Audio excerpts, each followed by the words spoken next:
नमस्कार, स्वागत है आप सभी का। मैं हूं हिमांशु और आप देख रहे हैं हलचल इंडिया। बेबाक खबर तेज असर। आइए नजर डालते हैं आज की खबरों पर। मुजफ्फरनगर जनपद के विकास खंड चरथावल के गांव अकबरगढ़ व सिकंदरपुर में किसान व गन्ना सर्वेक्षक के बीच हुए विवाद के कारण वहां के गन्ने का तोल मिल अधिकारियों के द्वारा बंद कर दिया गया है, जिसके विषय में आज किसानों ने भाकियू नेता ठाकुर कुशलवीर सिंह व शाहबाज त्यागी को अपने बीच में बुलाया और अपनी समस्याएं रखी। इसमें मुख्य रूप से किसानों को गेहूं की फसल के बारे में विलम्ब न हो, इसको संज्ञान में लेते हुए ब्लॉक अध्यक्ष ठाकुर कुशलवीर सिंह ने किसानों को कल से अपना गन्ना लेकर क्रय केंद्र पर लाने का आश्वासन दिया और कहा कि यदि मिल के कर्मचारी गन्ना नहीं लेते तो कल से गन्ना संबंधित थाना व डीसीओ दफ्तर में तोला जाएगा। ग्राम अकबरगढ़ में अभी 2 दिन पूर्व एक झगड़ा हो गया था। ग्राम क्या ही एक किसान था और एक मिल का जो कामदार होता है सर्वेक्षक, उसके बीच में एक झगड़ा हो गया जी। और झगड़ा ज़्यादा विवाद हो गया, उसकी वजह से जो है ग्राम वासियों में और जो कर्मचारी थे मिल के उनके बीच में तालमेल नहीं बैठ पाया जी, झगड़ा हुआ जी। और आज उसी संबंध में हम किसानों से बात करने आए कि उनका आपस में जो मनमुटाव है वो दूर हो और जो पहले वाला जो उनका भाईचारा था वो फिर से काम स्टार्ट हो जी, इसलिए आए जी। आपसे पूछना चाहूँगा, आप जैसे अकबरगढ़ में आया तोल बंद है, उसके में आपकी क्या राय है? तोल बंद किया हुआ है उन्होंने, मिल वालों ने जी। और अब हम किसानों के बीच में आज मीटिंग हुई और किसानों को बता दिया गया कि तोल जी बंद आज तक है, लेकिन कल से तोल चालू होगा। कल से ये हमारा पूरा आश्वासन हमने किसानों को दे दिया। कल से तोल जारी होगा। अगर ये मिल प्रशासन को भी हम कह देना चाहते हैं, यहाँ के जिला गन्ना अधिकारी को और मिल प्रशासन को ये कह देना चाहते हैं कि अकबरगढ़ का जो तोल है वो बंद है। किसानों की गेहूं की फसल लेट हो रहा है, विलम्ब हो रहा है, किसान बहुत परेशान है। तो झगड़ा है किसी एक किसान में या एक कर्मचारी के बीच में है, उस विवाद को अलग रख के जो तोल है वो जारी रहना चाहिए। किसानों को ये असुविधा जो हो रही है नहीं होनी चाहिए। अगर कल तोल नहीं चलेगा तो कल किसान गन्ना लेके यहाँ के थाने में या फिर डीसीओ दफ्तर में जी जाएंगे, जो कि चौधरी राकेश टिकैत जी का हमें आदेश मिला हुआ है कि सबसे बढ़िया गन्ने का जो क्रय केंद्र है वो आपके थाने है या फिर डीसीओ दफ्तर है। तो हम कल सभी किसानों का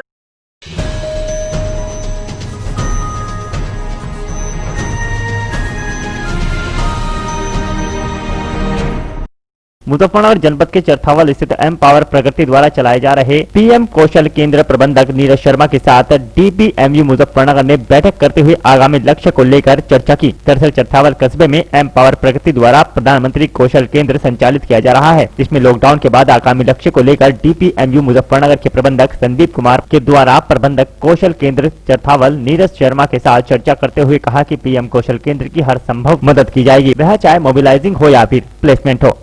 आज मुजफ्फरनगर डीपीएमओ द्वारा एक मीटिंग का आयोजन किया गया, जिसमें आने वाले टारगेट के लिए समीक्षा की गई और उन लोगों ने हमें कहा है कि हम आपको हर तरीके से सपोर्ट करेंगे, वो मोबिलाइजिंग हो या प्लेसमेंट हो।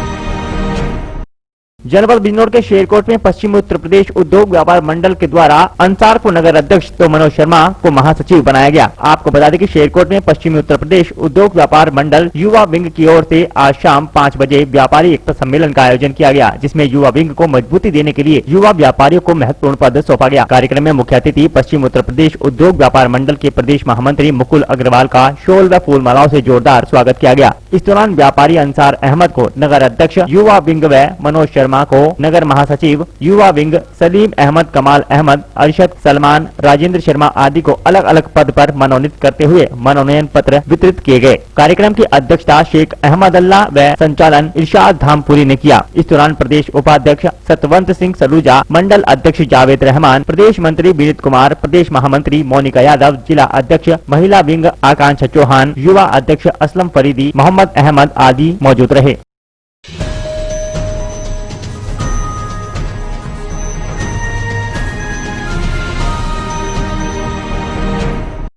उत्तर प्रदेश के अमरोहा में बलात्कार पीड़िता इंसाफ के लिए थाने के चक्कर लगा रही है, लेकिन उसकी कोई सुनवाई नहीं हो पा रही। बताते चले कि लगभग 1 माह पूर्व सैदनगली थाना क्षेत्र के गांव निवासी महिला ने 3 व्यक्तियों के विरुद्ध बलात्कार का मुकदमा सैदनगली थाने में लिखवाया था, लेकिन पुलिस की ढिलाई के चलते अभी तक आरोपियों को पुलिस गिरफ्तार नहीं कर पाई, जिसकी बार बार पीड़िता शिकायत के लिए सयाज नगरी थाने पहुंचकर गुहार लगा रही है। लेकिन महिला का आरोप है कि पुलिस आरोपियों से मिली हुई है तथा जब भी आरोपियों को गिरफ्तार करने की बात महिला द्वारा की जाती है तो महिला को टरका दिया जाता है। क्या मामला था, क्यों आए थे? मेरा मुकदमा लिखा हुआ 26 तारीख का, 1.5-2 महीना हो गया।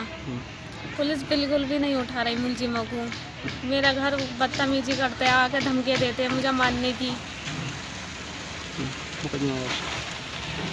पुलिस क्या कह रही है? पुलिस ये कह रही थी कि आ रहे हैं हम उठाने के लिए।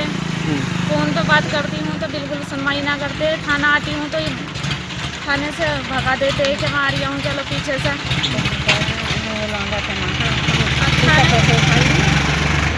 चक्कर पे चक्कर लगवाते हैं थाने के रोजाना। बहुत ज़्यादा परेशान हूँ मैं। कौन लोग हैं वो? नवील, कदीर, सुलेमान। अच्छा, कहाँ के रहने वाले? धक्के के।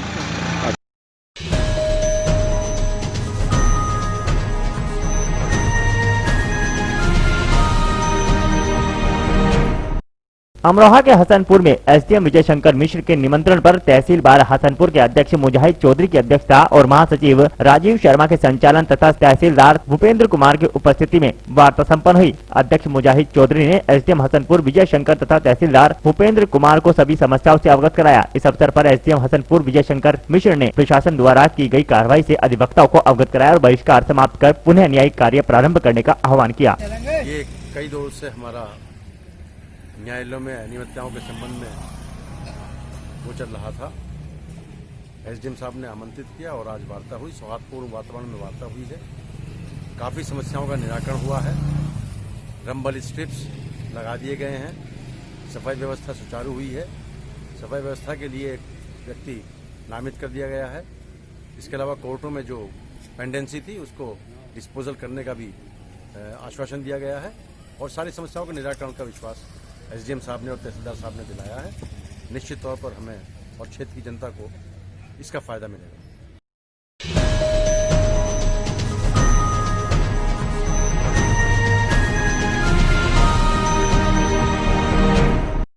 अमरोहा के हसनपुर में भारतीय किसान यूनियन की मासिक बैठक का आयोजन किया गया, जहां गन्ने का भुगतान शीघ्र किए जाने की मांग की गई। भारतीय किसान यूनियन राजनीतिक की तहसील स्तरीय मासिक पंचायत चीनी मिल हसनपुर के प्रांगण में आयोजित हुई, जिसमें वक्ताओं ने कहा कि चीनी मिल द्वारा अभी तक गन्ने का संपूर्ण भुगतान नहीं किया गया है। अधिकतर किसानों का सर्वे सुपरवाइजर द्वारा पौधे में किया जा रहा है, जबकि किसानों के पास गन्ने की फसल खड़ी हुई है। वक्ताओं ने कहा कि कार्तिक मेले में दीपदान करने के लिए जनता को न रोका जाए, यह एक बहुत पुरानी परंपरा चली आ रही है। बैंकों द्वारा किसान क्रेडिट कार्ड पर किसानों से खुली लूट बचाई की जा रही है, जिसको अतिशीघ्र रोका जाना अति आवश्यक है।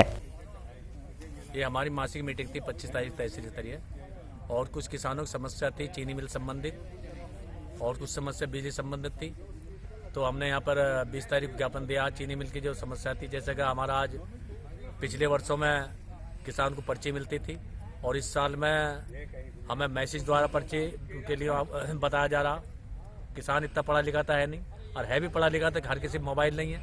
मोबाइल साथ साथ अगर मोबाइल भी है उसका हैंग हो गया, कहीं गिर गया या डाउन हो गया तो उसको पर्ची क्या पता चलेगा। अब तक मेरे हिसाब से 200-300 पर्ची कैंसिल हुई है किसानों की। इसी चक्कर में मोबाइल मैसेज नहीं पढ़ पाते, ना सुन पाते। फिर व्यवस्था कराएगी लिस्ट की, लिस्ट के द्वारा भी लोगों को पता हुआ, उससे सही काम चला। लेकिन आज फिर दबाव बना करके इन्होंने एक पर्ची निकाली है, पर्ची के हिसाब से भी हो जाएगा। पहले तो मांग हमारी थी कि पर्ची मिलनी चाहिए। फिर था हमारा पेमेंट वाला मतलब, जो हमारा पिछले वर्ष का पैसा रुका हुआ है चीनी मिल 14 करोड़। अब जीएम साहब से वार्ता हुई थी, इन्होंने 30 नवंबर तक को 11 करोड़ रुपए का देने का वादा किया था, लेकिन आज कल इन्होंने 7 करोड़ 40 लाख रुपया किसानों के खाते में भेजा है। 18 है उसका अप्रैल तक का, और बाकी शेष जो बोले उसको 30 तक हम देंगे। और दूसरी चीज़, अब किसानों के साथ में ऐसा भी यहाँ पर यार्ड बना हुआ है, यार्ड में भाई किसानों ने बताया कि बैलगाड़ी जब लेके जा रहे हैं तो वहाँ पर इतनी दिक्कत हो रही है, बैलगाड़ी वहाँ पर नहीं पहुँच पा रही है। तो इसी को लेकर के आज फिर हमारा दूसरा है, कल हमारे परसों प्रदेश में गौ माता की पूजा हुई थी। लेकिन गौ माता की पूजा होने के बाद में आज हमारे खेतों में इतनी गौ माता फिर रही हैं कि जिनका कोई जवाब नहीं। वो जाड़े में मर रही हैं, प्यासी मर रही हैं, भूखी मर रही हैं, उनको कोई देखने नहीं जा रहा। अगर सरकार गौ माता की हम भी पूजा कर रहे हैं और हम भी गौ माता को मानते हैं, तो उसकी व्यवस्था हमें जो खेतों में गौ माता जा रही हैं उन्हें भी पकड़वा कर उनको आराम से जहाँ भी गौशाला में पहुँचवाना चाहिए। दूसरा चल रहा अभी कार्तिक का मेला। हमारे हिंदू धर्म में अब से सदियों पुराना, जब कब से एक दीपदान का प्रोग्राम होता था, दीपदान की आस्था होती थी, जो हमारे बुजुर्ग या कोई परिवार के सदस्य मरता था तो उसका दीपदान के लिए सरकार रोक रही है। भाई कोरोना तो है ही, हम भी मान रहे हैं, लेकिन कोरोना दीपदान से क्या हो जाएगा? भाई इतना कर दो, जाओ वहाँ पर जाकर ठीक जन का जल अर्चन करो और अपना दीप जलाकर वापस हो जाओ, ज़्यादा भीड़ मत लगन दो। लेकिन सरकार की इतनी धरहरमी हो रही है कि जिसको कोई जवाब ही नहीं है। तो इसको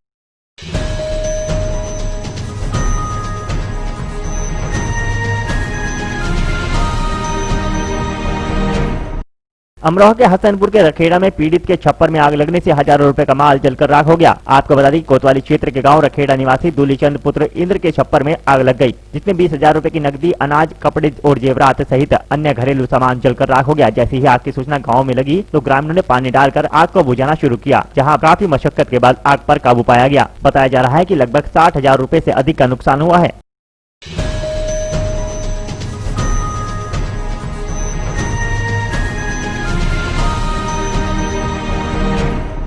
अमरोहा के हसनपुर में यातायात माह के अंतर्गत कोतवाली पुलिस ने सघन वाहन चेकिंग अभियान चलाया, जहां पर नियम विरुद्ध मिलने पर वाहनों के चालान काटे गए। आपको बता दें कि यातायात माह के चलते नगर में कोतवाली के नजदीक कस्बा इंचार्ज राकेश शर्मा ने सघन वाहन चेकिंग अभियान चलाया, जिसके अंतर्गत नियम विरुद्ध मिले वाहनों के चालान किए गए। साथ ही सब इंस्पेक्टर राकेश शर्मा ने सख्त हिदायत देते हुए कहा कि कोरोना संक्रमण का भारी खतरा चल रहा है, लेकिन लोग बेपरवाह हो रहे हैं। मास्क लगाना अनिवार्य है, साथ ही यातायात माह के अंतर्गत अपनी सुरक्षा हेतु हेलमेट अवश्य लगाएं।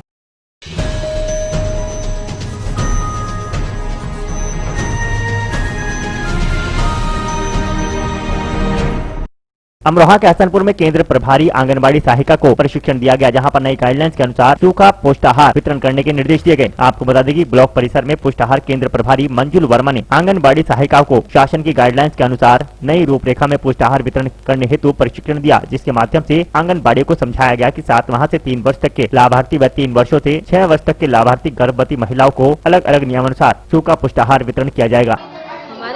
पहले हमारा राशन जो है ऑफिस में आता था और उसके बाद केंद्रों पे बढ़ता था। अब जो है सूखा राशन हमारा जो है वो केंद्र वहीं पे गांव में ही राशन डीलर के पास आएगा, स्वयं सहायता समूह उसका पैकिंग करेंगी, उसके बाद ही हमारे लाभार्थियों को बटेगा। तो उसके बारे में इनको प्रशिक्षण दिया।